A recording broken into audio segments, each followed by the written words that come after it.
You know, you were talking earlier about the playing for hours and hours you played, when you were younger. And that endurance, I'm sure, is what actually is propelling you even till this day. And it's that same feeling that you got when you first saw the Beatles that Yeah. you still have. That fire is still lit, you know. Can you talk a little bit about, like, there are artists out there that, they usually run into a lot of depression, they run into, they're hard to get motivated, Yeah. the world, the way things are sometimes.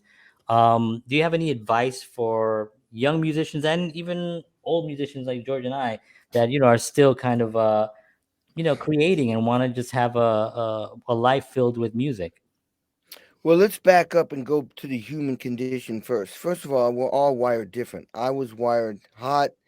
Uh, Matter of fact, my ancestors came from the Ukraine and Odessa, tough people. Mm. So I'm fortunate in that I've got that drive and that perseverance that's built in. But DNA. yeah, if you Hmm. don't have that, then you need to recognize that some people have that, and if you don't, I always tell people just do the most and best that you can do.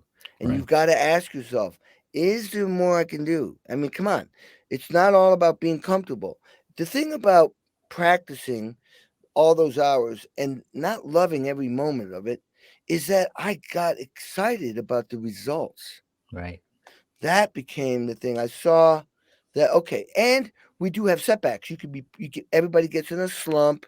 Everybody gets like they're not motivated. And see, some of this is chemistry. Right. It's like I can get exhilarated very quickly, Yeah. you know, and the serotonin and the dopamine's flying. I'm just, and then that then facilitates me to keep going even more. If you if you're not like that, you just have to be aware of it so that you don't give up on yourself because you may be just built and wired a certain way. And what you just, if you understand that, you go, oh, it's not my fault. It's just the way I am. Yeah. And so if you start putting blame in the wrong place, you could put yourself down, which could perpetually bring you down further. Mm-hmm. It'd be like if I told somebody, your dad just died. Ugh. If I said I love you, even when I say your dad just died, I got, it's, oh. If I say I love you, even when I said it, I go, God, that feels so good.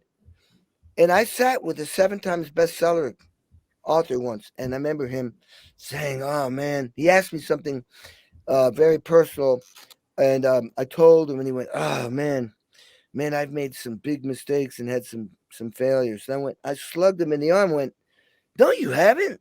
Dude, those are just experiences that got you right here to this table That's while we're right. drinking wine. And the takeaway for me was, I can't believe I said that. I learned from me. I Yeah. was like, I walked away. And ever since that day, I've said that to myself. I've said, you start going, I suck. No, I don't. No, Yeah. no, no. No, we're learning to be better, Kenny. Yeah. Yeah, that's a good thing. Yeah. See how the outlook is different? So Yes. Yeah. if you don't want to ever put yourself down, ever.